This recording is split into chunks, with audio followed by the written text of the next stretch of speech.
हमारे वैष्णव आचार्यों ने बहुत सारे प्रार्थनाएं भगवान को बोली हैं, जिसमें से एक प्रार्थना में भक्त भगवान को बोल रहे हैं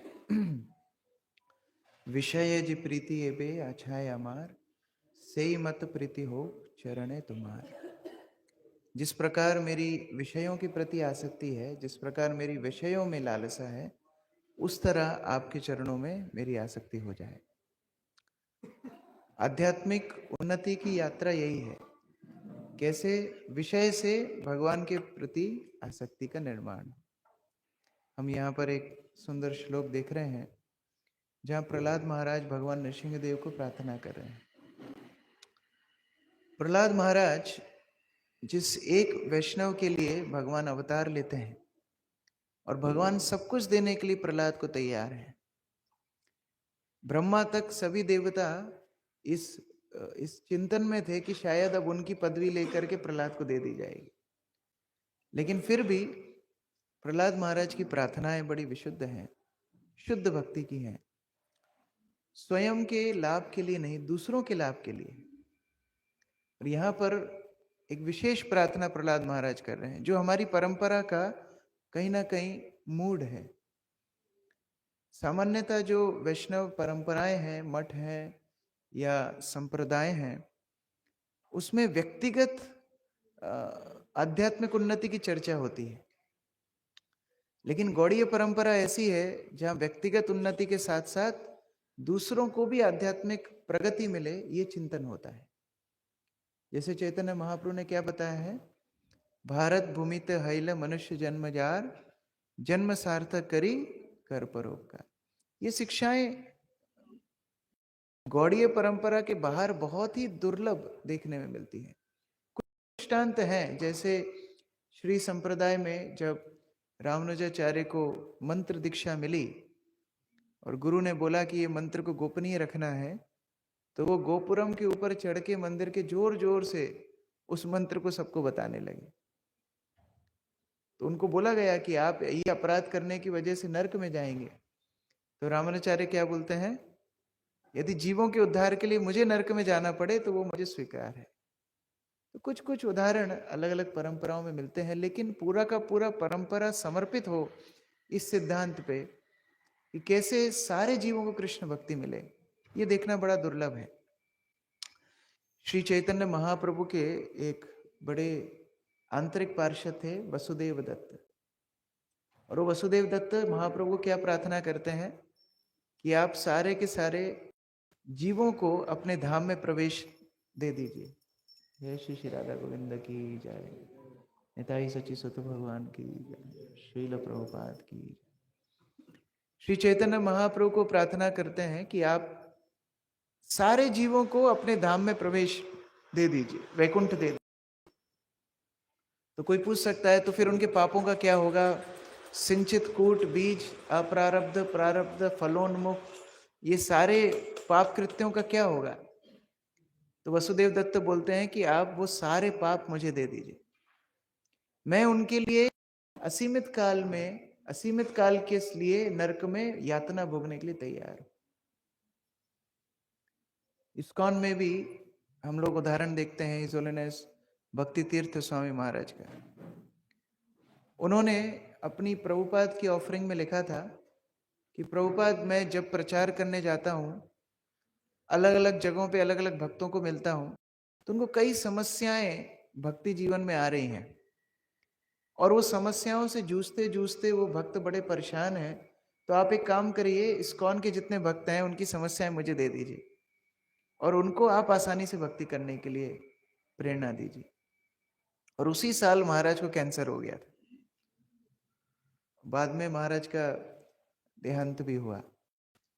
कहने का अभिप्राय, अगर हमारी परंपरा में हम पीछे जाएं तो हम विचार नहीं कर सकते कितने वैष्णवों ने हमारे लिए प्रार्थनाएं की, जिस वजह से आज हम भक्ति कर पा रहे हैं।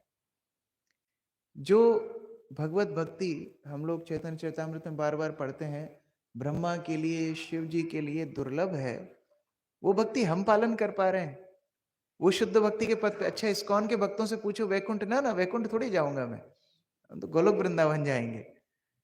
तो कितना हमारा सौभाग्य है और उसके लिए कितने वैष्णवों ने प्रार्थना की है, ये चिंतन करके हम लोग विस्मित हो जाएंगे। यहाँ प्रहलाद महाराज की सुंदर प्रार्थना है, आप लोग पीछे दोहराइए। नैव तुझे पर दुरतया वैतरण्यास तद्वीर्य गायन महामृतमग्न चित्तः सोचे ततो विमुख चेतस इंद्रियार्थ माया सुखाय भरमुद्वहतो विमूढ़ान्।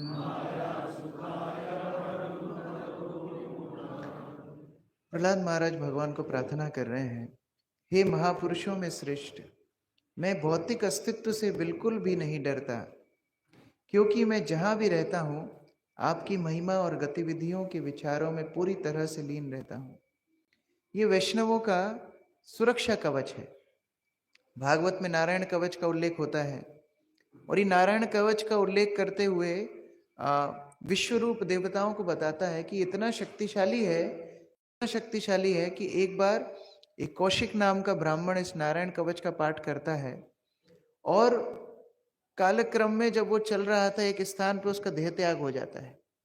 अंतिम संस्कार करने के लिए कोई नहीं होता, तो एक विमान में उड़ता हुआ चित्ररथ गंधर्व नीचे गिर जाता है, क्योंकि एक ऐसे व्यक्ति का वहां पर शव पड़ा है जिसने नारायण कवच का जप किया था। ये शक्ति है। और वो जब नीचे गिरता है तो उसको बड़ा विस्मय होता है कि मैं नीचे कैसे गिर गया, क्योंकि मेरा विमान तो अचूक है। तब साथ में जो ब्राह्मण थे उन्होंने बताया कि ये जो कौशिक ब्राह्मण है ये नारायण कवच का जप करता था और ऐसा हो ही नहीं सकता कि इसके साथ कोई अनहित हो, इसका क्यों पड़ा रहेगा। तो अब आप जाइए और इसकी अस्थियां इत्यादि को सरस्वती नदी में विसर्जन करके आइए। अब वो नारायण कवच क्या है? नारायण कवच केवल भगवान के नाम ही नाम है। जैसे उसका एक हम संक्षिप्त हम लोग जो 12 तिलक लगाते हैं, तो 12 तिलक वास्तव में नारायण कवच जैसे ही है। जो हम आचमन मंत्र करते हैं, ओम अपवित्रो पवित्रो वा सर्वस्थाम गतोपि वा जत स्मरेत पुंडरी काक्षम सभाई अभ्यंतरा शुचि, ये नारायण कवच का शुरुआत का मंत्र है। तो केवल भगवान का नाम लेने मात्र से व्यक्ति पूर्ण सुरक्षित रहता है, और जो शुद्ध भक्त हो, जो सदैव भगवान का चिंतन करे, उसको कैसे कुछ अनित हो सकता है। तो प्रहलाद महाराज बोल रहे हैं, मेरे लिए मेरी चिंता नहीं है, मैं तो सदैव आपका चिंतन करता हूँ, सदैव आपका भजन करता हूँ। और उनके व्यक्तित्व से देखा भी कैसे हर तरह से हिरण्यकशिपु ने उनको समस्या करने की प्रयास किया, लेकिन वो हर तरह से रक्षा किए गए भगवान के द्वारा। लेकिन मुझे किसकी चिंता है? मेरी चिंता केवल उन मूर्खों और दुष्टों के लिए है जो भौतिक सुख और अपने परिवार, समाज और देश को बनाए रखने के लिए विस्तृत योजनाएं बना रहे हैं। मैं केवल उनके प्रति प्रेम से चिंतित हूं। ये प्रेम की चिंता है। जैसे माता पिता को बच्चों की चिंता होती है। कभी कभी घर में ऐसा होता है कि बच्चे बहुत लेट तक मोबाइल चलाते हैं, बहुत लेट तक खाना नहीं खाते हैं, तो माता पिता आकर के उनको डांटते हैं। किसके लिए? उन्हीं के उद्धार के लिए, उन्हीं के लिए, उनके प्रेम के लिए। जैसे कई बार लोग प्रभुपाद के प्रवचन सुन के डर जाते हैं। प्रभुपाद बोलते हैं फूल्स एंड रैस्कल्स, लेकिन फूल्स एंड रैस्कल्स बोल रहे हैं किसके लिए? हमारे लिए उनकी चिंता है, इसके लिए। तो यहाँ पर प्रहलाद महाराज बोल रहे हैं, मुझे उनकी चिंता है जो विषय भोग में पड़े हुए हैं, उनका उद्धार कैसे होगा? वो जानबूझ के विष पी रहे हैं। और इसी चिंतन के साथ वैष्णव भगवान के सामने हमारे लिए प्रार्थना करते हैं। वैष्णवेर आवेदन कृष्ण दयामय। कृष्ण दयामय तभी होते हैं जब कोई वैष्णव हमारे लिए प्रार्थना करता है। उसी श्रृंखला में जब हम भी प्रचार करने जाते हैं, तो ये नियम हमें बनाना चाहिए कि जिन लोगों को हम कृष्ण भक्ति देने का प्रयास कर रहे हैं, उनके लिए हम प्रार्थना करें। इनमें बड़ी शक्ति है। जब हम व्यक्तिगत रूप से एक एक का नाम लेके प्रार्थना करेंगे भगवान के सामने, हम देखेंगे उनकी आध्यात्मिक उन्नति कितनी फास्ट, रैपिडली बढ़ रही है। भागवत में एक और बड़ा सुंदर श्लोक है जिसमें बताया गया है कि कछुए अपने अंडे देता है और फिर वो जल में चला जाता है, और जल में जाने के बाद वो सदैव उन अंडों के बारे में चिंतन करता रहता है, और वो चिंतन करने से वो अंडे बढ़ने लगते हैं, विकसित होने लगते हैं, परिपक्व हो जाते हैं। बाकी जानवर तो किसी ना किसी प्रकार से उधर आसपास में रह करके बैठ करके उसको पोषण देते हैं। चिंतन मात्र से कछुए अपने अंडों का पोषित कर देता है। सब भागवत में उदाहरण है। पता नहीं साइंस अभी तक उसको खोज पाई कि नहीं, लेकिन भागवत में तो उदाहरण है। उसी प्रकार से जिन लोगों को हम प्रचार करने का प्रयास कर रहे हैं, उनको उनके बारे में जो हम चिंतन करके भगवान के सामने प्रार्थना करते हैं, उनका पोषण होता है। और हमारे जीवन में भी उसी रक्षा के बल पर हम भक्ति आगे कर पा रहे हैं। एक बार मायापुर धाम में बहुत बाढ़ आ गई, और तब इस्कॉन का कैंपस उस तरह नहीं था जैसा हम आज देखते हैं। छोटी सी कुटिया थी प्रभुपाद की, और भक्त लोग बाउंड्री वॉल के पास छोटी छोटी कुटियाएं बना करके रहते थे। इतनी बाढ़ आ गई, पूरा मायापुर डूब गया, लेकिन इस्कॉन के कैंपस में पानी नहीं आ रहा था। तो प्रभुपाद जी को भक्तों ने पत्र लिखा कि प्रभुपाद, हमारे कैंपस में पानी नहीं आ रहा है क्योंकि जो रोड डाली है हमारे कैंपस के साइड, गंगा और कैंपस के बीच में एक रोड है, उस रोड ने सारा पानी रोक लिया है। प्रभुपाद बोलते हैं, हाँ, उस रोड का नाम है भक्ति सिद्धांत सरस्वती मार्ग। क्योंकि हम भक्ति सिद्धांत सरस्वती के आश्रय में हैं, इसलिए हमारी भक्ति जीवन में जितनी समस्याएं आती हैं वो पहले ही रोक देते हैं। तो हम कल्पना नहीं कर सकते वैष्णव आचार्य हमारे ऊपर कृपा कर रहे हैं। श्रील प्रभुपाद, ये व्यास पूजा लेक्चर से है 1969 का, और प्रभुपाद वहां पर भक्तों को बता रहे हैं कि मैं एक सन्यासी हूं, मैं यहाँ पर खाली हाथ आया था। गुरु महाराज के आदेश को पूरा करने के लिए प्रभुपाद अमेरिका गए, और उनके पास कोई संसाधन नहीं थे। प्रभुपाद बोल रहे हैं, आप सब कुछ मुझे प्रदान कर रहे हो, मैन पावर, रिसोर्सेस। भक्त लोग प्रभुपाद की सेवा के लिए इतने प्रयास करते थे कि हम कल्पना नहीं कर सकते। आपको पता है, एक बार तो भक्तों ने एक प्लेन हाईजैक करने के लिए प्लान बनाया था।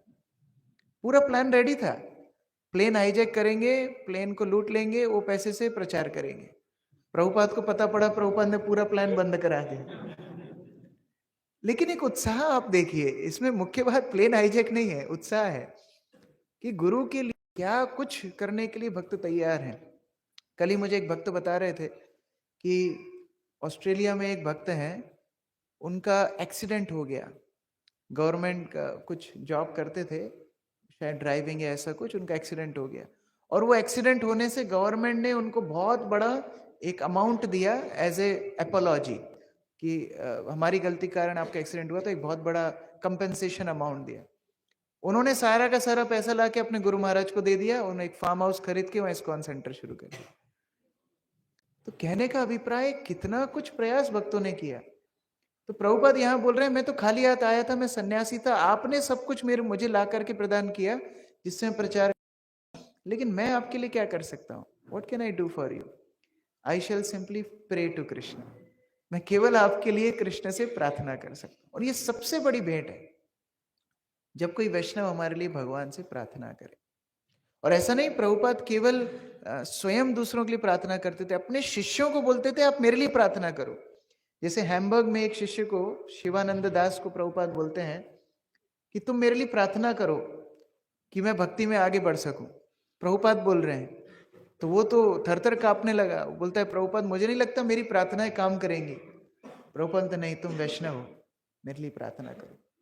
तो ये विचार सबके अंदर होना चाहिए। मुझे कल परसों दोनों दिन बोला गया कि ये 10 तरह की प्रार्थनाओं को भी थोड़ा सा एक एक 2-2 लाइन चर्चा होनी चाहिए। तो प्रार्थनाएं गौड़ीय वैष्णव अभिधान में 10 प्रकार की प्रार्थनाएं बताई गई हैं, और ये प्रार्थनाओं को समझना और उनके मूड के हिसाब से उनको गाना जरूरी है। मान लो किसी वैष्णव का जन्मदिन है और आप जिया नीलो प्रेमधन गाने लगो, तो ज्यादा आनंद नहीं आएगा, है ना। इसी प्रकार हर वैष्णव भजन की एक लय, एक सुर भी उसके मूड के हिसाब से होती है। जैसे हम लोग श्री कृष्ण चैतन्य प्रभु दया करो मोरे गाते हैं, उसका एक सौम्य ट्यून है, उससे उस भाव को हम भगवान के सामने प्रकट कर सकते हैं। उसको रैप म्यूजिक बना देंगे, पॉप म्यूजिक बना देंगे, तो फिर वो भाव खत्म हो जाएगा। तो इसलिए हर प्रार्थना का एक भाव समझना भी आवश्यक है कि प्रार्थना किस कैटेगरी में जा रही है। सबसे पहले है संप्रार्थना आत्मिका, जब भगवान का डायरेक्ट गुणगान हम लोग करते हैं, जैसे मधुराष्टकम, दामोदर अष्टकम, ब्रजराज सुताष्टकम, राधिका अष्टकम, हम लोग भगवान का गुणगान करते हैं जो कुछ हमने वैष्णवाचार्यों से सुना है उसके आधार पर, उसको हम मुख्यतः इन प्रार्थनाओं को हम दोहराते हैं, क्योंकि भगवान का बद्ध अवस्था में हमको डायरेक्ट अनुभव नहीं है, हम लोग ये प्रार्थनाओं को दोहराते हैं। इसके बाद स्वदैन्य बोधिका, ये बड़ी प्यारी प्रार्थना है। स्वयं की विनम्रता को भगवान के सामने अर्पित करना। ये हम लोग पहले भी चर्चा कर चुके हैं कि कैसे आप किसी डॉक्टर के पास जाओ या लॉयर के पास जाओ और उसको अपनी महानता बताओ, तो वो कैसे मदद करेगा। लॉयर के पास जाके या डॉक्टर के पास जाके तो समर्पण करना पड़ता है कि नहीं, अब आप ही मुझे बचा सकते हो और कोई नहीं बचा सकता। तब वो जिम्मेदारी लेता है मरीज की या फिर किसी प्रकार से फंसे हुए लीगल इश्यू में व्यक्ति की। उसी प्रकार से अपनी दैन्यता को भगवान के सामने अर्पित करना चाहिए। चैतन्य महाप्रभु शिक्षाष्टकम का पहला श्लोक जो बोलते हैं वो डायरेक्ट गुणगान है, सम प्रार्थनात्मिक प्रेयर है। लेकिन दूसरा जो है वो स्वदैन्य बोधिका है, जहां हम लोग भगवान को प्रार्थना कर रहे हैं, नाम नाम अकारी बहुधा निज सर्वशक्ति तत्रार्पिता नियमित स्मरणे न काल।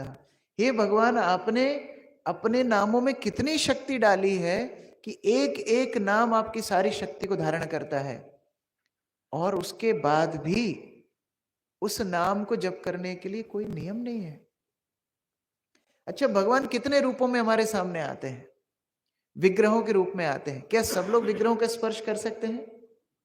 जो एकदम शुद्ध अवस्था में हो, एक ब्राह्मण दीक्षा लिए हो, वो विग्रहों को स्पर्श करते हैं। जो ब्राह्मण दीक्षा लिए भी हैं, शुद्ध भी हैं, सारे नियम पालन कर रहे हैं, क्या वो हर समय विग्रहों का स्पर्श कर सकते हैं? एक समय काल है, उसके अनुसार विग्रहों की पूजा होती है, हर कभी नहीं कर सकते। और तीसरा, चलो समय काल के हिसाब से वो विग्रह के सामने जाए तो क्या कैसे भी पूजा कर सकता है अपने मनमाने ढंग से? क्या विग्रहों के ऊपर चढ़ सकता है? क्या विग्रहों को आलिंगन कर सकता है? उधर भी मर्यादा है। भगवान आते हैं धाम के रूप में। क्या धाम हम हर कभी जा सकते हैं? क्या धाम में रह भी सकते हैं? अभी ठंड आ रही है, वृंदावन धाम में कितने दिन हम रह सकते हैं? अच्छा, वृंदावन में भी अच्छी अच्छी बिल्डिंग्स, अपार्टमेंट्स तो अलग बात है। मान लो टेर कदम जैसे स्थान पे आपको बिठा दिया जाए कि यहाँ पर 108 माला करो -1 डिग्री -2 डिग्री टेम्परेचर में, तो वो सारी भावना उड़ जाएंगी। हाँ, कृष्ण आए होंगे, रूप गोस्वामी आए होंगे, राधा रानी ने खीर दी होगी, मुझे तो जाना है मेरे अपार्टमेंट में वापस। इतना आसान नहीं है। गंगा यमुना जैसी पवित्र नदियों के रूप में भगवान की कृपा बहती है, लेकिन वहां भी हम कितना जा सकते हैं? उधर भी मर्यादा है। कितने ही भगवान के ऐसे रूप हैं जो हमारे सामने उपलब्ध हैं। भागवत है, अब भागवत पढ़ने के लिए भी तो व्यक्ति को थोड़ा सा ज्ञान चाहिए, लिटरेसी चाहिए कम से कम। लेकिन एकमात्र भगवान का रूप ऐसा है जिसके लिए कोई नियम नहीं है, वह है हरिनाम। हरे कृष्ण कृष्ण कृष्ण हरे हरे, हरे राम राम राम। किसी भी अवस्था में हम भगवान का नाम ले सकते हैं। मैं गुरु महाराज का एक प्रवचन सुन रहा था इसी श्लोक के ऊपर, नाम नामकारी बहुधा के ऊपर। गुरु महाराज बता रहे थे, चिंतन करो, जब मृत्यु शैया पर हम होंगे, मृत्यु शैया पर क्या हम ये बोलेंगे कि थोड़ा मुझे नहाने के लिए पानी दे दो, मैं नहा करके बैठ करके गायत्री जप करूंगा? कि हम लोग इस तरह चिंतन भी कर सकते हैं? तब तो दिनों दिन हम स्नान नहीं कर पाएंगे। दिनों दिन हो सकता है हमारी मृत्यु शैया पर ही हम मलमूत्र त्याग करें, हर तरह से अशुद्ध अवस्था में हम रहेंगे। तब एकमात्र हमारा संबल रहेगा हरिनाम, एकमात्र हमारा आश्रय रहेगा हरिनाम। लेकिन दुर्भाग्य की बात क्या है? दुर्दैव मिदृशम इहाजनी ना अनुराग। मेरा अनुराग ऐसे हरिनाम में नहीं है। इसको बोलते हैं स्वदैन्य बोधिका। हे भगवान, आप इतनी कृपा कर रहे हो, लेकिन मैं कुछ नहीं कर पा रहा हूं। कई बार हम जब श्रील प्रभुपाद के शिष्यों की ऑफरिंग्स पढ़ते हैं प्रभुपाद के लिए, तो ये स्वदैन्य बोधिका उसमें देखने के लिए मिलता है कि प्रभुपाद आपने हमें इतना कुछ दिया, अपने भी उपदेश दिए, आदेश दिए, हम पूरा नहीं कर पा रहे हैं। ये स्वदैन्य बोधिका। तीसरा है मनः शिक्षा। ये मनः शिक्षा मन को आदेश देना या मन को शिक्षा देना है। हम सब काउंसलर्स हैं। कोई बोलेगा नहीं हम तो काउंसलर नहीं, नहीं, हम सब काउंसलर। हमारे अंडर एक काउंसली है, हमारा मन, जिसको सबसे पहले भक्त बनाना जरूरी है। हजारों हजारों काउंसलिस को तो हम प्रचार कर रहे हैं, लेकिन हमारा मन हमारी बात नहीं सुनता। वो साधना कार्ड नहीं भरता, बाकी सब साधना कार्ड भरते हैं। तो ये मन को शिक्षा देना बड़ा आवश्यक है। भगवान गीता में बोलते हैं मयि आसक्त मनः पार्थ, मन मना मद मद भक्तो मध्याजी माम नमस्कुरु। तो ये करना भगवान में बड़ा आवश्यक है। इसलिए भूरिजन प्रभु और अन्य अन्य भक्त जब जपा के ऊपर सेशन देते हैं तो एक वन मंत्र टेक्निक बड़ी फेमस है। वो बोलते हैं मन को बोलो कि एक मंत्र ही मैं जाप करूंगा, बस ज्यादा मैं जाप नहीं करूंगा। मन क्या एक छोटे बच्चे की तरह है जिसको थोड़ा सिखाना पड़ता है, नहीं नहीं एक मंत्र भी नहीं, मैं एक शब्द ही जप करूंगा, बस इतना ही सुन लो तुम। और जब वो एक शब्द हो जाता है तब दूसरा अक्षर, तो बोलता है वो तो अब ये वाला तो एक ही है ना, फिर एक ही तो है, फिर एक ही तो है। भक्ति तीर्थ महाराज उल्टा करते थे। वो ऐसा करते थे, मान लो जब करते करते उनका मन भटकता था तो माला छोड़ देते थे। हमारे जैसे नहीं, माला छोड़ के सोते नहीं थे, फिर वो माला को दोबारा शुरू करते थे और मन को बोलते थे देख अगर तू जप करते में भटकेगा तो तुझे ज्यादा जप करना पड़ेगा, इसलिए इससे अच्छा होगा कि ध्यान से जप कर ले, 16 में बाट पड़ जाएगी। तो इस तरह से मना शिक्षा। चौथा है विलापात्मिका। विलापात्मिका मतलब भगवान के सामने ये एक्सेप्ट करना कि हम कैसे भक्ति जीवन में समय व्यर्थ कर रहे हैं। श्रील प्रभुपाद को एक बार पूछा गया कि आपका सबसे प्रिय भजन कौन सा है? तो प्रभुपाद ने क्या उत्तर दिया? हरि हरि विफले जन्म गवाइनु, मनुष्य जन्म पाइया राधा कृष्ण ना भजिया, जानिया सुनिया विषय खाइनो। हे भगवान, मैंने अपना मनुष्य जीवन व्यर्थ कर दिया। गौर कृष्णदास बाबा जी महाराज देहत्याग कर रहे हैं, सारे बाबा जी उनको घेर करके खड़े हैं और वो क्या बोलते हैं? मैंने अपना पूरा जीवन व्यर्थ कर दिया। मैं सारे संसार को धोखा देता रहा, लेकिन मैं कृष्ण को धोखा कैसे दूंगा? मैं शुद्ध भक्त नहीं बन पाया। ये स्वदेन्य बोधिका, विलाप आत्मिका। पांचवा है वैष्णव महिमा प्रकाशिका। ये भी बड़ा सुंदर है कि वैष्णवों की महिमा का गुणगान होना चाहिए प्रार्थना में। क्यों होना चाहिए वैष्णवों की महिमा का गुणगान? क्यों होना चाहिए? जैसे आज सुबह मुझे स्मित राधिका माता जी ने कुछ पीने के लिए दिया, तो देख करके रुचि नहीं आई, लेकिन फिर उन्होंने उसका प्रचार किया कि प्रभु जी इसमें ये है और ये भी है और इसमें ये भी है और इससे ये भी हो जाता है, तो फिर मैं पी गया चुपचाप। तो जब हम वैष्णवों की महिमा का गुणगान सुनते हैं, बोलते हैं, तभी तो हम उनके साथ संगति करने के लिए उत्साहित होते हैं। जिसकी महिमा हमको पता नहीं है उसके साथ हम संगति कैसे करेंगे? आज वाले के बारे में बताया जाए कि ये भक्त ने 1 लाख भगवत गीता डिस्ट्रीब्यूट की है, तो एक झटका तो लगेगा ना कि हम 2-2 गीता डिस्ट्रीब्यूट करने के लिए इतना प्रयास कर रहे हैं, इसने 1 लाख कर दी। कई बार ऐसा होता है, हम लोग मंदिर में जब सुबह मंगला आरती में भक्त लोग आते हैं तो पता नहीं होता कौन क्या है, फिर अनाउंसमेंट होती है कि ये फलाने मंदिर के प्रेसिडेंट हैं और ये जोनल सेक्रेटरी हैं और ये भक्त ने प्रचार शुरू किया, तो अनाउंसमेंट सुन के आसक्ति होती है। तो उसी तरह कई भजन ऐसे हैं जो वैष्णव की महिमा का गुणगान करते हैं, जैसे वृंदावन वासी जत वैष्णवेर गान। हम लोग वहां पर भजन में देखते हैं कैसे देवकी नंदन ठाकुर एक एक वैष्णव को प्रणाम कर रहे हैं, वृंदावन के वासियों को, मायापुर के वासियों को, जगन्नाथपुरी, मायापुर, सारे गौड़ देश, और जो जो महाप्रभु के अनुयायी जिस जिस देश में हैं उनको, और जो अभी हो चुके हैं वो, जो अभी हैं और जो आगे भविष्य में होंगे उनको, सबको प्रणाम कर रहे हैं। तो ये वैष्णव महिमा का गुणगान हमारे लिए बड़ा आवश्यक है। इसलिए जब हम जप करते हैं, जप के पहले कुछ वैष्णवों को भी स्मरण करना चाहिए, जिनमें अग्रगण्य है श्रील हरिदास ठाकुर। हरिदास ठाकुर को स्मरण करके जब हम जप शुरू करेंगे तो हरिनाम की महिमा में, हरिनाम के रस में हम अपने आप को और निमग्न कर सकते हैं। जैसे जब लक्ष्य हीरा वैश्या हरिदास ठाकुर के सामने आई थी, हरिदास ठाकुर उसको बोलते हैं मैं तुम्हारी सारी इच्छाएं पूरी करूंगा, और वैष्णव आचार्य उस पर टीका करते हैं कि वास्तव में जीव की इच्छा क्या है? कृष्ण से संबंधित होना। वही भूख के मारे तो वो इधर उधर भटक रहा है। तो वैष्णव आचार्य यही वादा जीव को करते हैं कि तू कम से कम जप तो कर, मैं तेरी सारी इच्छा पूरी करूंगा। दूसरे दिन जब लक्ष्य हीरा आई तो हरिदास ठाकुर ने क्या बोला? कोई बात नहीं, मेरा जप पूरा होने दो, मैं तुम्हें स्वीकार करूंगा।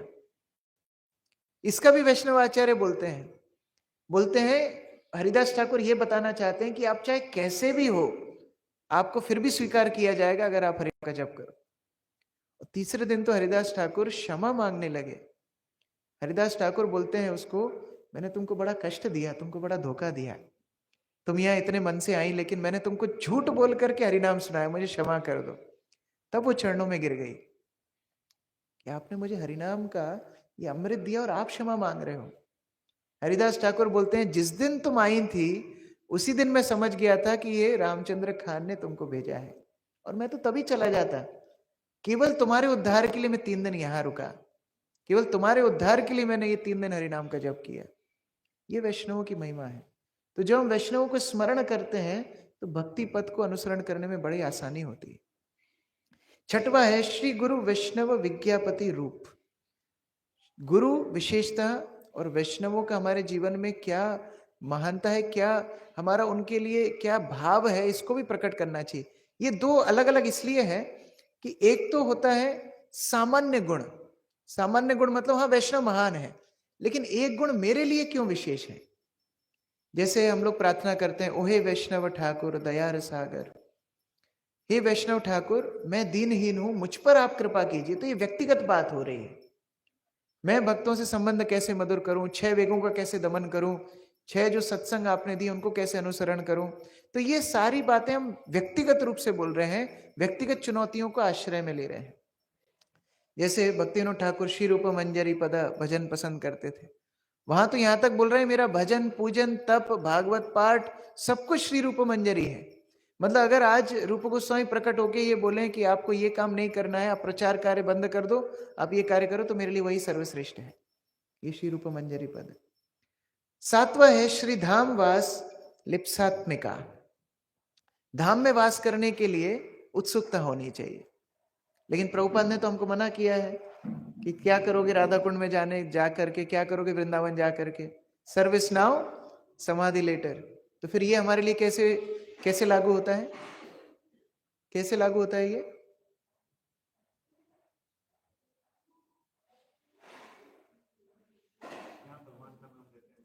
हाँ, जहां इस्कॉन मंदिर है वही हमारे लिए धाम है।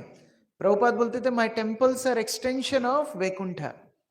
तो मंदिर में आने के लिए लालसा, ये भी प्रार्थना का एक अंग है। कई बार हो सकता है परिवार के जन कुछ समस्याएं बीच में लाते हो, या उनको इतना अच्छा ना लगता हो मंदिर आने के लिए, हमारा मंदिर आना उनको इतना अच्छा ना लगता हो, लेकिन हमको भगवान से प्रार्थना करनी चाहिए, भगवान या तो आप उनकी बुद्धि बदल दीजिए या ऐसा कुछ आयोजन कीजिए कि मैं भक्तों का संग लेता रहूं।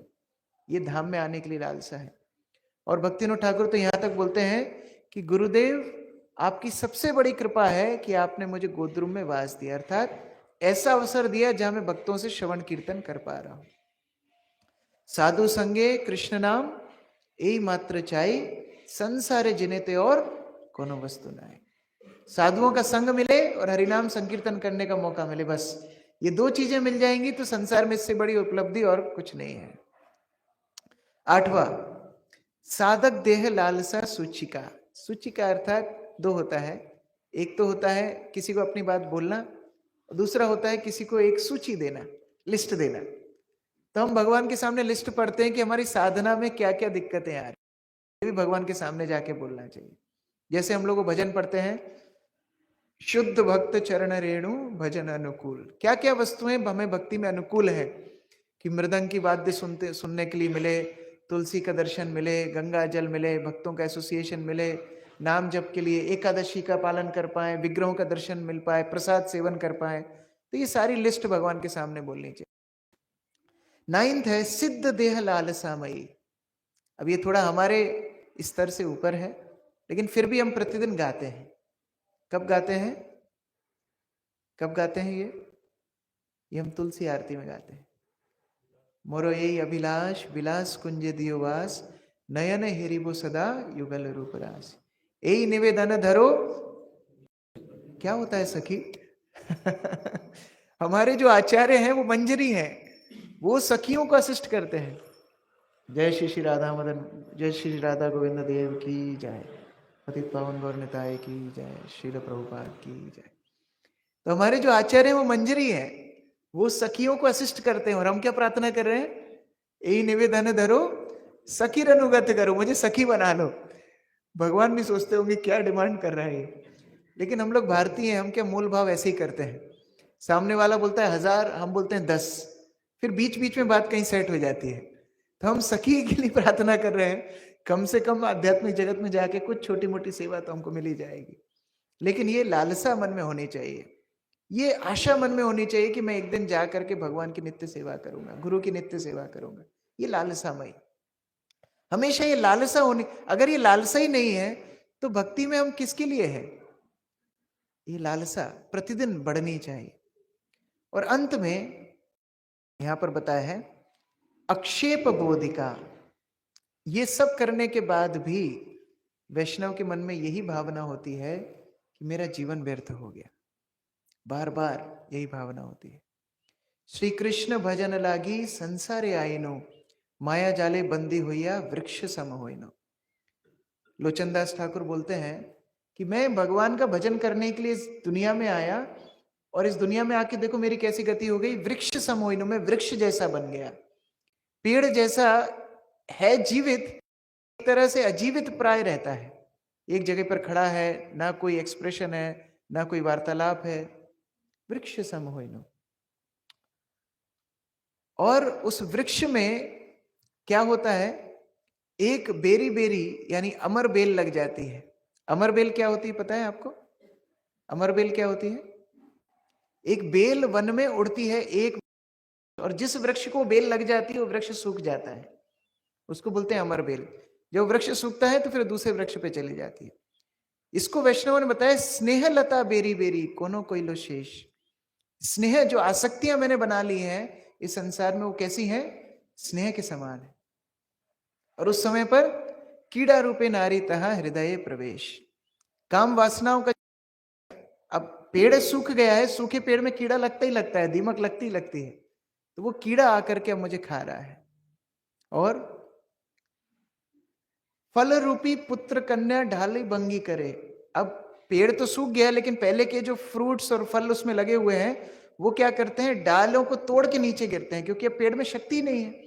ऐसे ही मेरे पुत्र कन्या जो परिवार है वो क्या करते हैं, पापा ये चाहिए, मम्मी ये चाहिए, प्रॉपर्टी का बंटवारा करो, ये करो, वो करो। ये लड़ाई झगड़े में मैं फंस जाता हूं।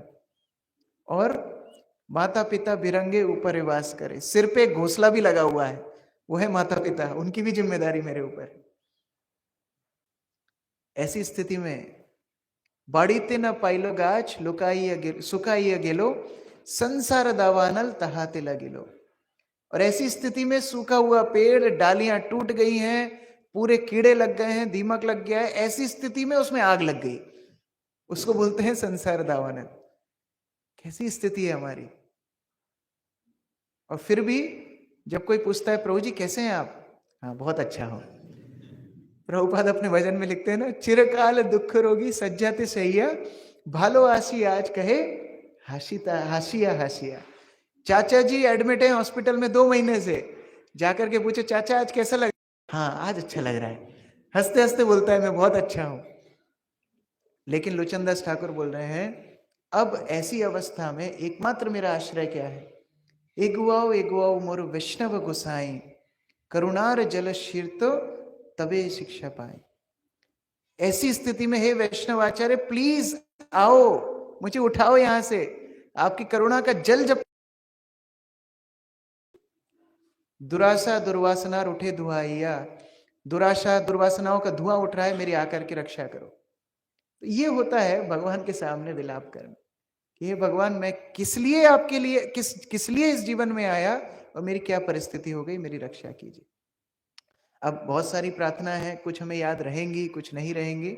सबसे अच्छी प्रार्थना क्या है, हरे कृष्ण महामंत्र, हरे कृष्ण कृष्ण कृष्ण हरे हरे, हरे राम राम राम हरे। बहुत प्रार्थनाएं हैं, बहुत कैटेगरीज हैं, हो सकता है याद रहे नहीं रहे, लेकिन एक प्रार्थना प्रभुपाद ने हमको दी है, वो है हरे कृष्ण महामंत्र। और इसका जब भक्ति भाव से हमको करना चाहिए। देखिए सामान्यतः जब जाप की बात होती है कोई भी संस्था में, तो वह नंबर फिक्स नहीं होता है ना। और कहीं ना कहीं ये एक सुविधा भी है और एक समस्या भी है कि हमारे लिए एक नंबर फिक्स कर दिया गया है। सुविधा क्यों है, क्योंकि नंबर फिक्स ना होता तो हमारा पता नहीं कितना जप होता। आधी माला हम कर लेते तो हमको लगता हम बहुत बड़े भक्त बन गए हैं। लेकिन नंबर फिक्स होने से समस्या क्या है कि हमारा ध्यान अब नंबर के ऊपर ज्यादा होता है। मेरे 4 हो गई, 5 हो गई, तुम्हारी कितनी हुई, इसकी कितनी हुई, उसकी कितनी हुई, नंबर के ऊपर ज्यादा ध्यान होता है। अच्छा, उसी तरह साधना कार्ड जो हम लोग से अपेक्षा की जाती है, साधना अपडेट डालो, ये डालो, वो सुविधा भी है, समस्या भी है। सुविधा क्यों है? जंगल में मोर नाचा किसने देखा? अब माला 12 बजे भी हो रही है तो किसी को पता नहीं। लेकिन फिर उसकी वजह से एक दूसरा बैकअप द माइंड ये रहता है, अरे 7 बजे कंप्लीट करनी है, अरे 8 बजे कंप्लीट करनी है। तो एक वो जप में जो भाव होना चाहिए वो भाव विलुप्त हो जाता है। इसीलिए जब हम शुरू शुरू में आते हैं जब बहुत अच्छा लगता है, क्योंकि ये सारी समस्याएं हमारे दिमाग में नहीं चलती। तब व्यक्ति कितने गंभीरता से जप करता है। हम लोग जब प्रचार के लिए हॉस्टल जाते थे तो अलग अलग लड़कों को मतलब अलग अलग भक्तों को अलग अलग रूम्स में भेजते थे और एक रूम में 10-12 बच्चों को इकट्ठा करके जप कराते थे। अब मजे की बात यह है कि जब वो जप कराने वाला जो भक्त गया है वो जप करते करते सो जाता था और बाकी ये जो नए बच्चे थे ये बड़ी गंभीरता से जप करते थे और वो फिर उसको बाद में उठाते थे, प्रभु जी माला हो गई, अब क्या करना है नेक्स्ट। अच्छा, बच्चे इतने सरल होते हैं, उनको लगता था ये क्या थोड़े ज्यादा उसमें चले गए होंगे, जब करते करते ध्यान लग गया होगा इनका, हाँ, योग निद्रा में चले गए, समाधि में चले गए। हमारा जप होना चाहिए प्रीतिपूर्वकम। प्रभुपाद एक बार प्रवचन दे रहे थे, बोलते हैं ये हरिनाम होना चाहिए प्रीतिपूर्वकम। देखो, हम भगवान को करुणामय बताते हैं कि अगर आप उनको पत्र भी चढ़ाओ, पुष्प भी चढ़ाओ, फल भी चढ़ाओ या जल भी चढ़ाओ, थोड़ा सा चढ़ाओ, पत्रम एक पत्ता, पुष्पम एक पुष्प, तो भी अगर प्रीतिपूर्वकम चढ़ाओगे तो स्वीकार कर लेंगे। ठीक है, अब इसी को थोड़ा घुमा करके चिंतन करते हैं। जो भगवान पत्ता, फूल, फल और पानी बिना प्रीति के नहीं लेते हैं वो हरिनाम ले लेंगे। हरिनाम तो कितनी उत्कृष्ट सेवा है। जो छोटी वस्तु भी बिना प्रेम के नहीं लेता है वो व्यक्ति हरिनाम कैसे बिना प्रेम के स्वीकार करेगा? इसीलिए प्रीतिपूर्वकम जप होना चाहिए, प्रीति के साथ। इसीलिए हमेशा भगवान को ये चिंतन हो, मनन हो कि कैसे अपने हरिनाम को गंभीरता से कर सकूं। कोई एक भक्त पढ़ सकते हैं इसको जोर से?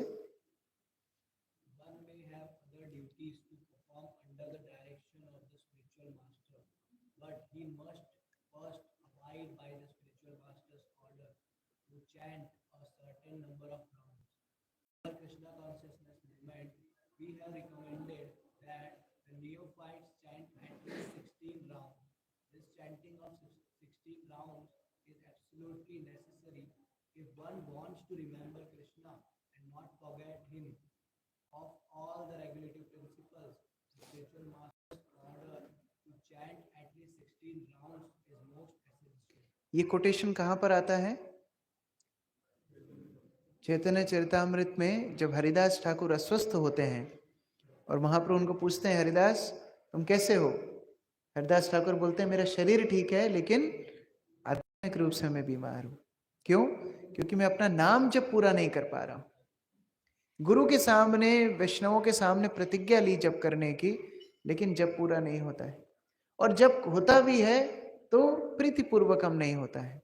तो ये लेमेंटेशन हमें करना चाहिए। गुरु की प्रथम आज्ञा है नाम का जप करना, बहुत गंभीरता से। ये प्रथम सेवा है। अच्छा, गुरु ने आपको जितनी भेंट दी है उसमें सबसे बड़ी भेंट यही है, आपकी जपमाला। और वो जपमाला क्यों दी है? जप करने के लिए। तो ये जप को बड़ी गंभीरता से करनी चाहिए। अब एक बात तो है जप करते करते प्रार्थना हो, और एक है जप करने के लिए भी प्रार्थना हो कि मैं कैसे जप अच्छे से कर सकूं। My dear Lord Krishna, please help me chant the mahamantra attentively. Please Lord, I do not want to go with offensive chanting, but I can not do on my own. नहीं चाहते हैं हम 10 नाम अपराध करना, नहीं चाहते हैं हम। कौन अच्छा ऐसे सोच के बैठता है कि आज मेरे जप में नींद आए? कोई ऐसा सोचता है? कौन ऐसे सोच के बैठता है कि मैं जैसे ही जप करने के लिए बैठूं वैसे ही फोन आ जाए, वैसे कोई डिस्ट्रैक्शन आ जाए?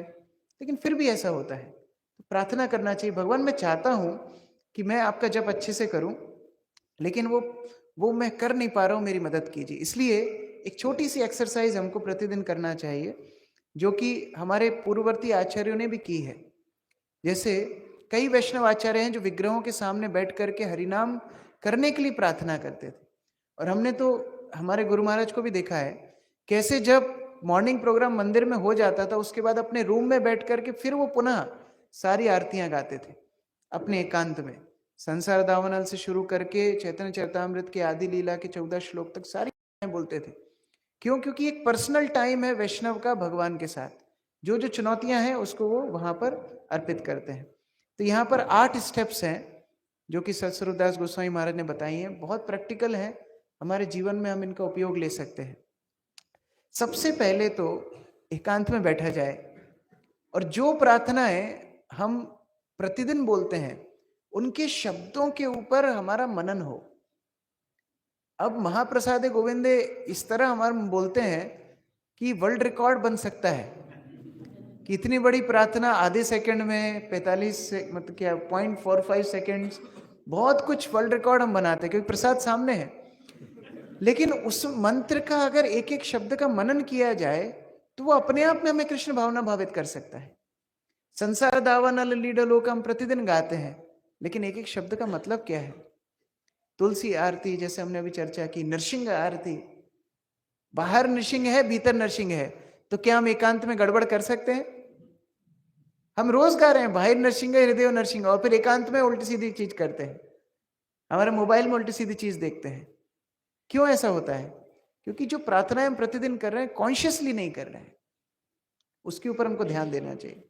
दूसरा, जैसा कि कल भी हम चर्चा कर रहे थे, अपने चिंतन में जब हम सुबह सुबह जब शुरू करते हैं तो हम लोग गुरु का प्रणाम मंत्र बोलते हैं, प्रभुपाद का प्रणाम मंत्र बोलते हैं।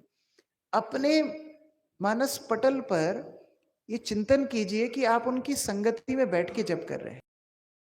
गुरु वहीं पर है, श्रील प्रभुपाद वहीं पर है, वैष्णव आचार्य वहीं पर है, पंचतत्व वहीं पर है। ये मानस पूजा कहलाती है। जो लोग ऑल्टर में जाते हैं उनको पता है, हम लोग षोडशोपचार करने जाते हैं तो पहले मानस रूप से षोडशोपचार करते हैं, ये कंपलसरी है, और उसके बाद हम लोग फिजिकली षोडशोपचार करते हैं। क्योंकि मानस रूप से अगर चिंतन नहीं होगा तो बस वो वही है, मूर्ति पे पानी डालो, थोड़ा सा तेल लगाओ, थोड़ा सा जनेऊ पहना दो, तिलक लगा दो, ड्रेसिंग कर दो, खत्म हो गई सेवा। और फिर बाहर जाके हम सबको पूछेंगे क्यों आज ड्रेसिंग कैसी लग रही है? मैंने की है। तो ये मानस पूजा वास्तव में हमारी वास्तविक पूजा को गहरा करती है। तो ये मानस पूजा। चौथा, अपनी कृतज्ञता अर्पित करना, ये जरूरी है। पांचवा, सेल्फ एग्जामिनेशन, स्वयं का अन्वेषण करें भगवान के सामने। हमारा जप, हमारी साधना और विशेषता वैष्णवों के साथ व्यवहार, भगवान के सामने उसका अन्वेषण हो। छठवा, कन्वर्सेशन, भगवान के साथ हम लोग एक वार्तालाप के रूप में प्रार्थना करें, ना कि केवल रिसाइटेशन। सातवां, जब दिन खत्म हो जाए तो रात में जो सुबह आपने प्रार्थना की उसकी रिपोर्टिंग भी करनी चाहिए। जैसे हमारे कई भक्त हैं जो प्रचार में जाते हैं तो भगवान के सामने पूरी रिपोर्ट दे करके जाते हैं कि मैं यहाँ जाऊंगा, यहाँ जाऊंगा, ये करूंगा, वो करूंगा, और आने के बाद फिर भगवान के सामने जाकर के बोलते हैं फिजिकली। ऐसा नहीं कि हाँ रूम में बैठे बैठे नहीं, समय निकाल के मदन मोहन के सामने खड़े होकर के बोलते हैं कि मैं यहाँ गया, ये प्रोग्राम किए, इन भक्तों से मिला, ये मुझसे गलतियां हुई और ये भक्तों ने सराहना की। भगवान के सामने जाके रिपोर्टिंग करना चाहिए। और तब जाकर के 8वीं स्टेप आती है कांस्टेंट प्रेयर। जो लोग आपको चलते फिरते बोलते हैं ना कि अरे हमारा तो मन में सदैव चिंतन पे आएगा, जब सदैव प्रार्थनामय मन मानसिकता भक्ति की बनेगी। और इसके लिए हम केवल आशा ही कर सकते हैं, कबे हबे बोलो से दिन अमार, मेरा दिन वो कब आएगा जब मैं सदैव भगवान का चिंतन कर सकूंगा। उसके लिए सरल 3 उपाय हैं। सबसे पहले शारीरिक रूप से शुरू हो, शरीर के स्तर पे कम से कम शुरू हो। जैसे मैं बोल रहा था, समय निकाल के आइए, बैठिए, विग्रहों के सामने खड़े होना सीखिए। 3 मिनट के अंदर, हमारी गोविंदम आदि पुरुषम का ट्रैक 3 मिनट है और हमारे मंदिर में 5 ऑल्टर है, तो एक ऑल्टर को कितने सेकंड मिले? कितने सेकंड मिले? 60 सेकंड भी नहीं मिले। 180 बटे 5 कितने हुआ? 36 सेकंड के अंदर हमने विग्रहों का दर्शन कर लिया, प्रार्थना कर ली, सब कुछ कर लिया, और दोबारा मंदिर में जाने का मौका नहीं मिलता। हो सकता है स्वीट शॉप पे गोविंदा में हम 4-5 बार चले जाते हो, लेकिन भगवान के सामने जाने का मौका नहीं मिलता। फिजिकली पहले नियमितता, हमारी शुद्धता, सतोगुणी वातावरण, ये सारी चीजें हमारी मानसिकता शुद्ध करने के लिए आवश्यक है। दूसरा फिर आता है मन के स्तर पर। फिर हम मन को लगा सकते हैं जहां व्यवहार शुद्धि हो, वचन शुद्धि हो, जिससे मन शुद्धि हो, और तब जाकर के हमारा हृदय प्रार्थना गा पाएगा। एक दिन में नहीं होगा। और हमारा जीवन इतना छोटा है जिसकी कोई गारंटी नहीं है। कल गौरांग प्रिय प्रभु बोल रहे थे एक जगह पर कि हमारा जीवन इतना छोटा है, हमको भरोसा नहीं, हम किस बात के लिए प्रतीक्षा कर रहे हैं। तो ये समय का बोध हमको रखना चाहिए। ये प्रार्थना हमें मदद कैसे करेंगी, अंतिम स्लाइड है। कैसे हमें मदद करेंगी ये प्रार्थनाएं? 4 पॉइंट है।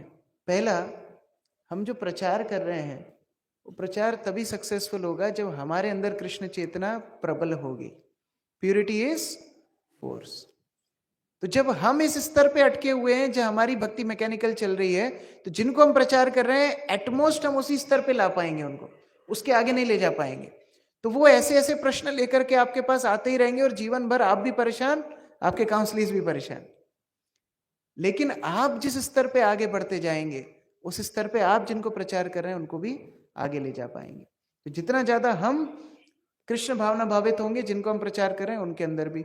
दूसरा, जितना कोई व्यक्ति कृष्ण को धारण करता है उतना वो नए लोगों को भी आकर्षित कर पाता है। कृष्ण शक्ति बिना नहीं तार प्रवर्तन।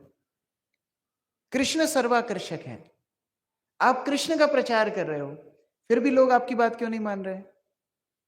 जो सर्वाकर्षक है, जो प्रकृति तक को आकृष्ट करता है, निर्जीव वस्तुएं भी सजीव हो जाती हैं, ऐसे प्रचार हम लोग ठोक ठोक के परेशान हो गए, व्यक्ति क्यों नहीं मान रहा है? क्योंकि हमारे हृदय में कृष्ण को धारण हमने नहीं किया। जब कृष्ण हमारे हृदय में होंगे, एक बात भी हम किसी को बोलेंगे व्यक्ति मान लेगा।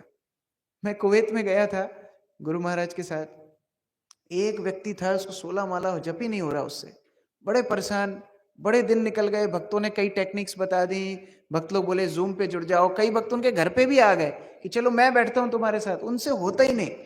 कहीं बोलते पैर दुख रहे हैं, कहीं बोले नींद आ रही है, कहीं ये हो रहा है, कहीं वो हो रहा है। एक बार लिफ्ट में गुरु महाराज के साथ जाने का उनको मौका मिला। अब लिफ्ट मतलब 5 सेकंड ज्यादा से ज्यादा आपको मौका है नीचे से ऊपर जाए, इतना ही टाइम उनके पास था। जैसे ही लिफ्ट का दरवाजा, वो हड़बड़ा के बोले महाराज मेरे से 16 माला का जप नहीं हो रहा। अब लिफ्ट का दरवाजा खुलने वाला था। गुरु महाराज बोले कोई बात नहीं, आज से हो जाएगा। लिफ्ट खुल गई, बाहर चले गए। आज 5 साल हो गए वो 16 माला का जब कंटिन्यूस कर रहे हैं। दीक्षा नहीं हुई उनकी, लेकिन 5 साल हो गए, एक भी दिन 16 माला का गैप नहीं हुआ। कहने का अभिप्राय, जो आप कृष्ण को धारण करते हैं ना, तो आपकी बोली हुई हर बात व्यक्ति के हृदय तक स्पर्श करती है। The more you have Krishna you can give Krishna. इसलिए ये भी जरूरी है। तीसरा है, हम जब प्रार्थनाएं करना सीखते हैं तो हमारा भक्ति में विश्वास, हमारा भक्ति में बल बढ़ता है। और ये बल के साथ साथ हम खुद नित्य नवीन रस का स्वादन करते हैं। जैसे चैतन्य महाप्रभु जब सनातन गोस्वामी के साथ वार्तालाप कर रहे थे, तो सनातन गोस्वामी ने चैतन्य महाप्रभु को आत्माराम श्लोक के ऊपर व्याख्या सुनाने के लिए बोला। 60 व्याख्याएं चैतन्य महाप्रभु ने आत्माराम श्लोक के ऊपर बोल दी। एक ही श्लोक के ऊपर 60 व्याख्याएं। 4 शब्द के इतने मतलब हो सकते हैं, और आत्मा शब्द के इतने मतलब हो सकते हैं, और रमण के मतलब इतने हो सकते हैं। और 60 बोलने के बाद महाप्रभु हंसने लगे। बोलते हैं एक पागल ही इतनी व्याख्याएं बोल सकता है और एक पागल ही इतनी व्याख्याएं सुन सकता है। इसलिए तुमको एक और सुनाता हूं। 61वीं व्याख्या चैतन्य महाप्रभु सुनाते।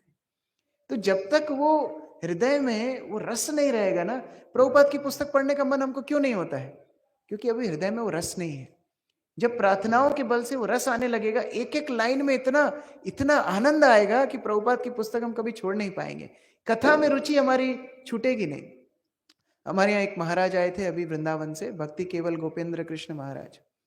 उनको चैतन्य चरितामृत और चैतन्य भागवत पूरी कंठस्थ है, पूरी। आप उनको चैप्टर नंबर बोलो, और चैतन्य चरितामृत में एक एक चैप्टर में 200 श्लोक, कहीं 300 श्लोक, 350 श्लोक भी हैं। उनको आप चैप्टर नंबर बोलोगे, वो 300 श्लोक धारावाहिक रूप में सुना देंगे। गौर पूर्णिमा के दिन वो आए, उनकी सुबह क्लास हुई, और उसके बाद हम लोगों की 4-5 भक्तों की दिन में क्लास रखी थी। अब दिन में कौन क्लास में आता है? तो 10-12-15 भक्त जिनका मनोरंजन करने के लिए हमको बिठा दिया था। तो 5-5.5 घंटे वो क्लास चली, एक के बाद एक स्पीकर चेंज हुए।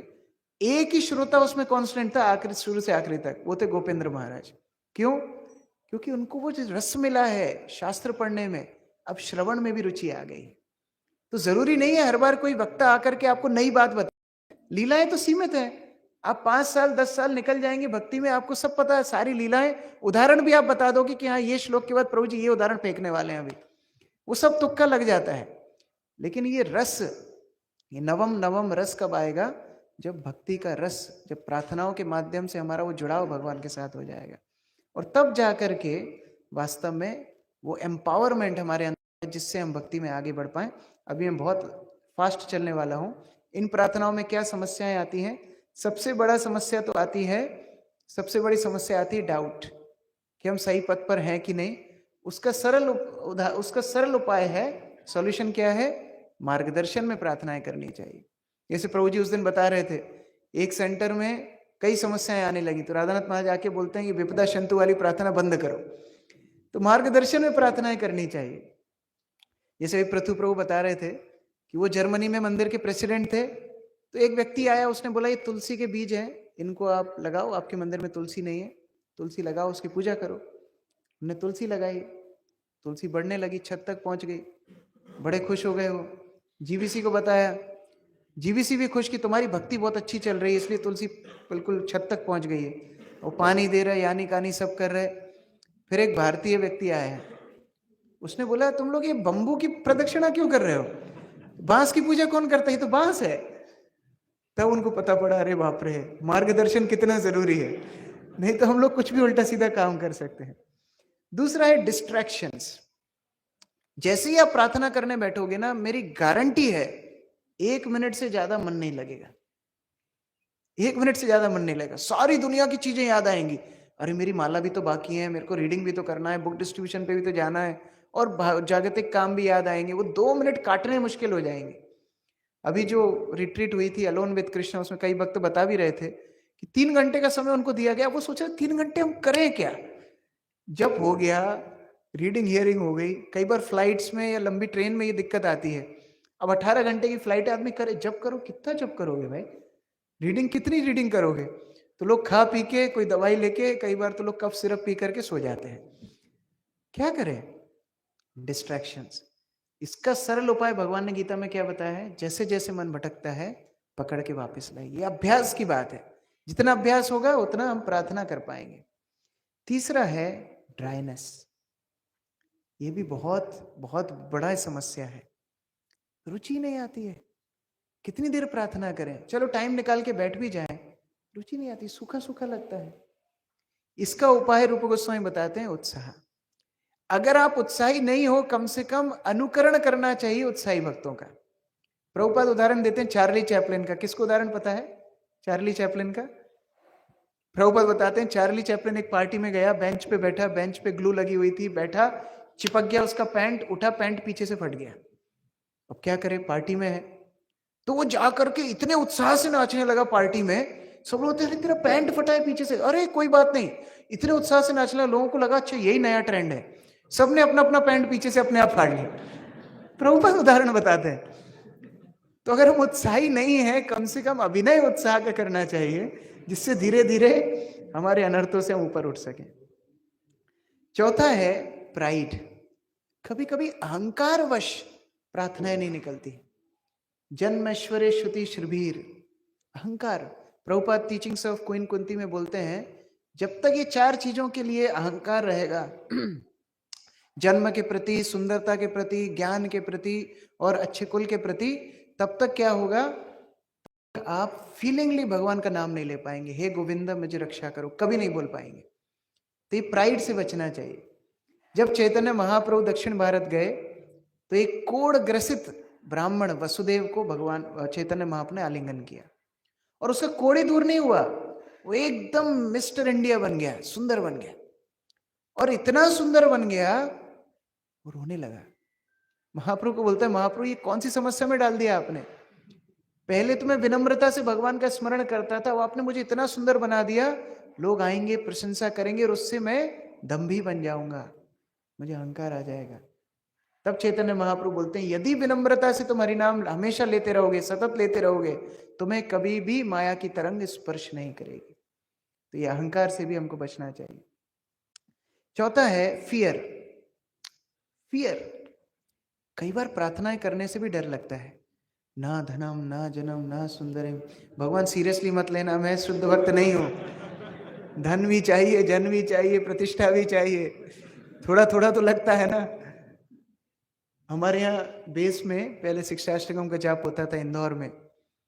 तो फिर भक्ति प्रेम महाराज एक बार आए, उन्होंने बोला कि शिक्षाष्टकम तो आप लोग जब करते हो, षड गोस्वामी अष्टकम भी करो।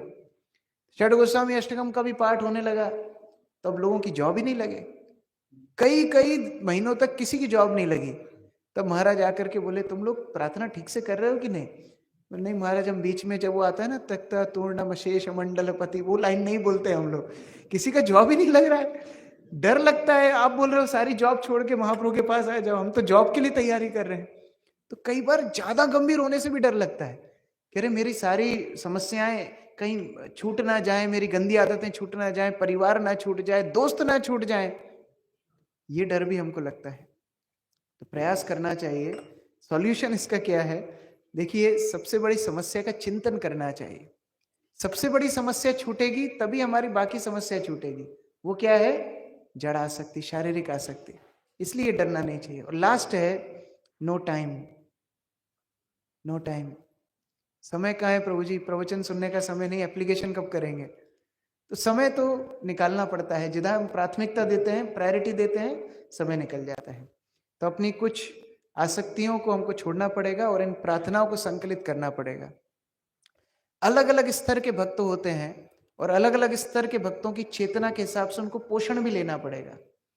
जो भक्त पुराने हो चुके हैं, कई साल हो चुके हैं, अब उनको एक आदर्श बनना पड़ेगा बाकी भक्तों के लिए। सबसे पहला स्तर कृष्ण भावनामृत में कौन सा होता है पता है? हु आर हरे कृष्णास। क्या होता है? हु आर हरे कृष्णास। व्यक्ति गेट से ही देखता है, अरे ये करते क्या है, ये लोग कौन है, ये बेडशीट पहन करके घूमते हैं, ये लोग सिर मुंडवा लेते हैं, तिलक लगाते हैं, ये लोग हैं कौन? ये प्रथम स्तर है जिज्ञासा का। दूसरा स्तर है आई नो हरे कृष्णास। क्या है? आई नो हरे कृष्णास।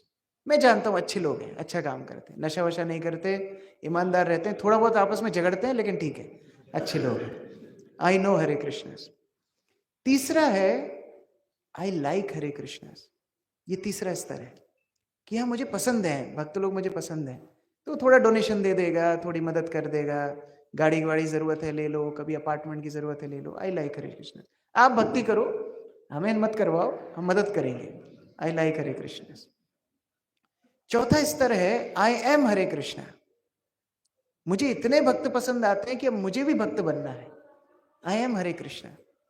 और मैं भक्ति करने का अब शुरुआत करता हूं। चलो प्रभु जी थोड़ा तिलक लगाना सिखा दो, थोड़ा धोती पहनना सिखा दो, जब कैसे करते हैं, प्रभुपाद की पुस्तक कम से कम घर में सजा तो लूं, पढ़ूंगा बाद में। आई एम हरे कृष्ण।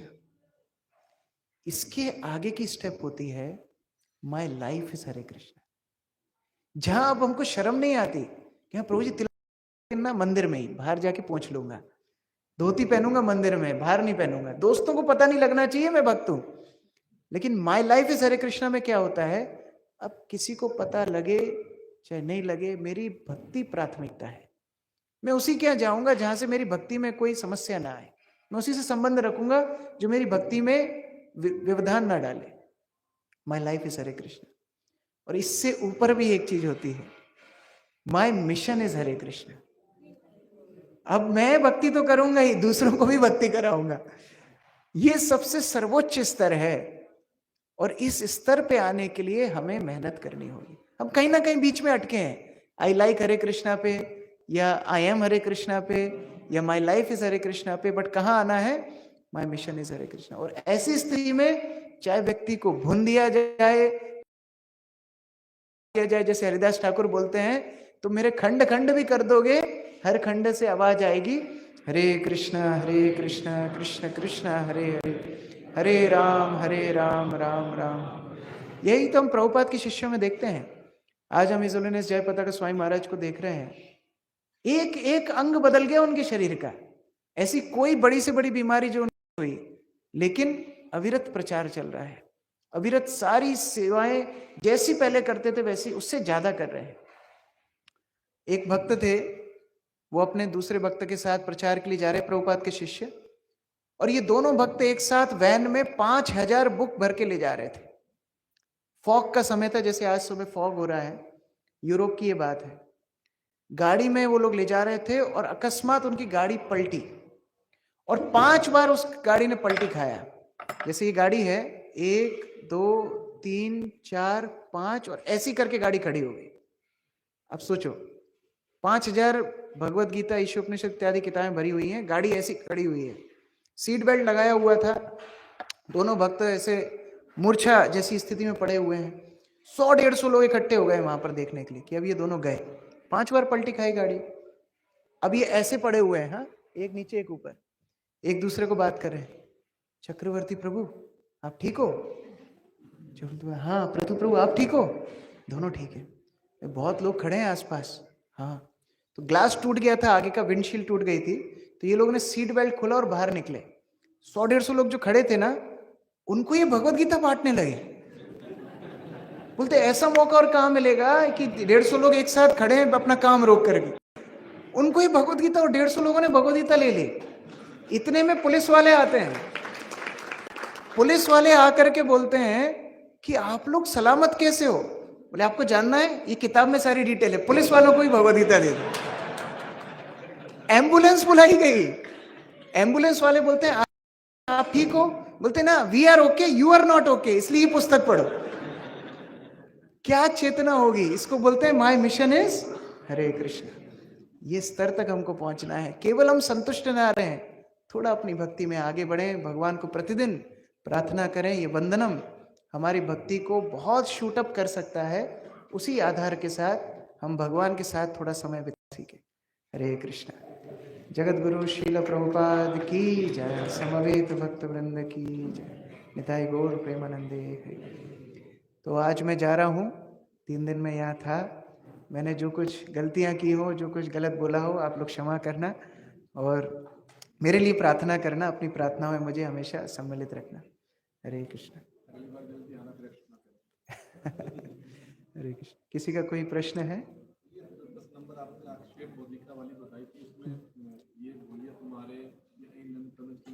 ये सारी चीजें आ सकती हैं। हाँ, सारी चीजें।